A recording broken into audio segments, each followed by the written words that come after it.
नमस्कार to all प्यारे बच्चों, लगातार आपके क्वेश्चन व्हाट्सएप पे मिल रहे हैं और एक ही डाउट क्रिएट हो रहा है कि सर मोटिवेशन खत्म हो जाता है, पढ़ने में मन नहीं लगता। तो देखो, सामान्य सी चीजें हैं, कोई बहुत बड़ी कहानी नहीं है इसके पीछे। जब हम यात्रा करते हैं बहुत लंबी, तो उसके अंदर कई तरह के उतार चढ़ाव चलते रहते हैं हमारे जीवन। कोई भी व्यक्ति जीवन भर प्रेरित रहे, मोटिवेटेड रहे, ये नहीं हो सकता। समय के अनुसार थोड़ी बहुत बाधाएं उसके आती रहती हैं। हम कितना सफल होंगे ये हमारे कर्म, हमारा संघर्ष तय करता है। संघर्ष ही हमारे जीवन को सुंदर बनाता है, इसमें कोई शक नहीं। हम हमारी लाइफ को जिस तरह से आसानी से मूव करवाने की सोचते हैं कि नहीं मैं आसानी से सब कुछ कर जाऊं, सब आसानी से कुछ भी नहीं होता। अभी आरएएस का रिजल्ट देख लो या पुरानी कहानियां देख लो, उन सब कहानियों में कहीं ना कहीं वो संघर्ष तो जुड़ा ही होगा और सिस्टम ने हमें संघर्ष तो दिया ही है। हमारी जो जीवन है उसके अंदर कहीं पर भी चीजें आसान नहीं हो सकती। थकिए मत, रुकिए मत, चलते रहिए, यही मेरे हिसाब से सफलता का मूल मंत्र है। हारना तो पड़ता ही है कभी ना कभी, ये कोई बड़ी बात थोड़ी है। ऐसा तो कभी नहीं हुआ कि कोई हारा नहीं हो। सिकंदर की बात कर लो, कभी नहीं हारा तो जीवन से हार गया। कभी ना कभी तो हारना पड़ेगा।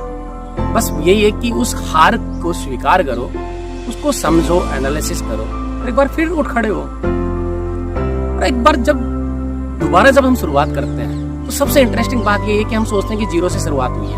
अब की बार शुरुआत जीरो से नहीं है, अब की बार शुरुआत अनुभव से हुई है। तो जीरो तो बहुत पीछे छूट चुका, कुछ ना कुछ लेकर ही आए हो, सीख कर ही आए हो। संघर्ष ने जो हमें सिखाया वो हमारी सफलता का मानक तो नहीं बनेगा, हेल्प तो करेगा। वो जो यात्रा है ना, यात्रा, उस यात्रा के अंदर जो दौरान आपकी मंजिल आपको अट्रैक्ट करती है। लेकिन मैं आपको बताऊं, यात्रा में सबसे जो खूबसूरत जो चीज है वो है आपका साथ, किसी और का साथ, आपके सपनों का साथ, आपकी दुनिया का साथ। जो साथ है, जो कंपनी है, उसको जियो, हर पल को जियो, रोज जियो। मंजिल मिलेगी तब लगेगा यार ये क्या था, मिल गया, बहुत आसानी से मिल गया, ये लगेगा, उनको फील होगा, महसूस होगा, आंखों में आंसू भी आएंगे, खुशी से समझ नहीं पाओगे कि कर क्या रहे थे और इतनी आसानी से मिल गए।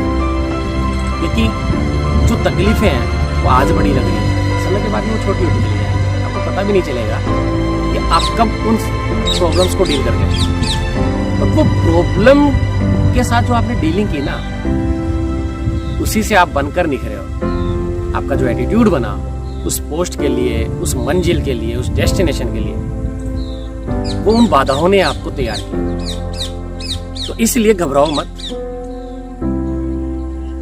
तोड़ नहीं पा रहे हो तो चलना तो सीख ही लेंगे, कौन गिराएगा। और जो खुद उठना सीख जाए उसको कौन रोक पाएगा। बहुत सामान्य सी कहानी है, मेरे पास इसके लिए कोई बहुत बड़ी थ्योरी नहीं है और शायद मैं इसके लिए काबिल भी नहीं हूँ। मेरा जीवन बहुत छोटा है और मेरा भी संघर्ष कोई इतना बड़ा नहीं है। वही संघर्ष जो सामान्य लोग जीते वही मेरा रहा। तो मैं इस चीज़ों को ज़्यादा डिटेल से आपसे एक्सप्लेन नहीं कर पाऊंगा। लेकिन जो बच्चे मुझसे उम्मीद करते हैं इस तरह के उत्तर की कि सर मैं पढ़ूं कैसे, मैं क्या करूं, तो मेरे लिए तो यही कहना है, लगातार पढ़ते रहो, लगातार कोशिश करते रहो। चीज़ें समझ नहीं आती, समझना पड़ता है। कोई विषय नहीं आता हमें और कोई विषय में टफ लगता है तो उसका एक ही कारण है, जिसका इकोनॉमिक्स के अंदर एक आंसर है, इन्वेस्टमेंट। आपने टाइम कम इन्वेस्ट किया तो विषय टफ लगने लग गया, आपने समय कम दिया तो समझ में कम आने लग गया। जिस दिन आपका इन्वेस्टमेंट बढ़ेगा, आपका समय बढ़ेगा उस सब्जेक्ट के साथ, माथा पची होगी, सर दर्द करेगा, तकलीफें आएंगी, उस दिन वो विषय स्ट्रॉन्ग हो जाएगा।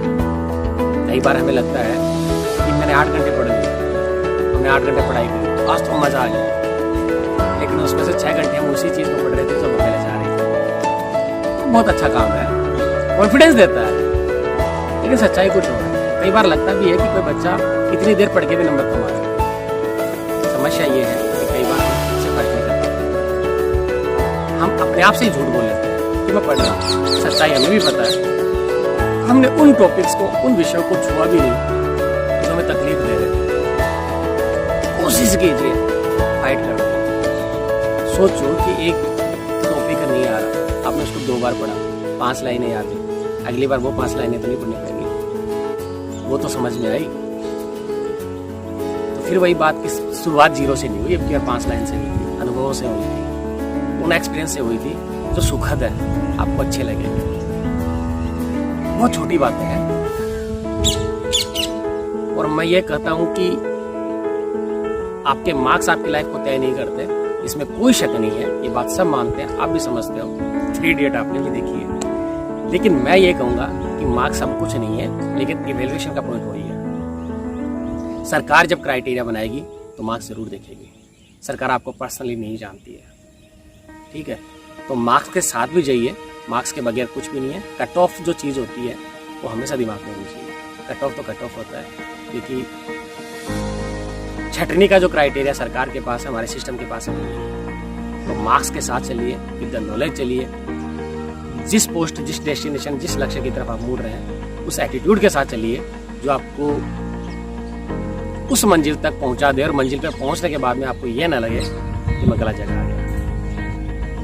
होता है अक्सर, कई बार लगता है कि मैं इसके लायक नहीं था, या मैं ये बनना तो चाहता था मैं, लेकिन मेरे में ऐसा एटीट्यूड नहीं था। ठीक है, एटीट्यूड ऑलवेज मैटर्स। ये बात मैं हमेशा कहता हूँ कि आपका अनुभव, आपके विचार, आपका दृष्टिकोण आपको वो बना देता है जो आप बनना चाहते हो।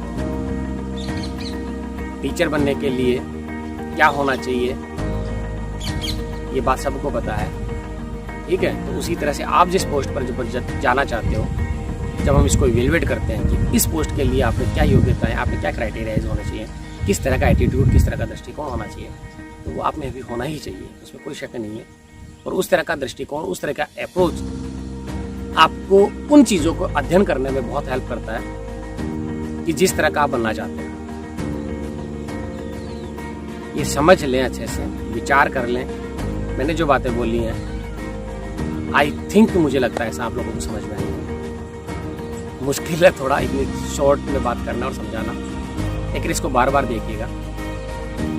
और मेरा मेन मुद्दा कहने का मतलब यही है कि आप जो बनना चाहते हैं, आप उस तरह का व्यवहार अपनी लाइफ में लाना शुरू करें।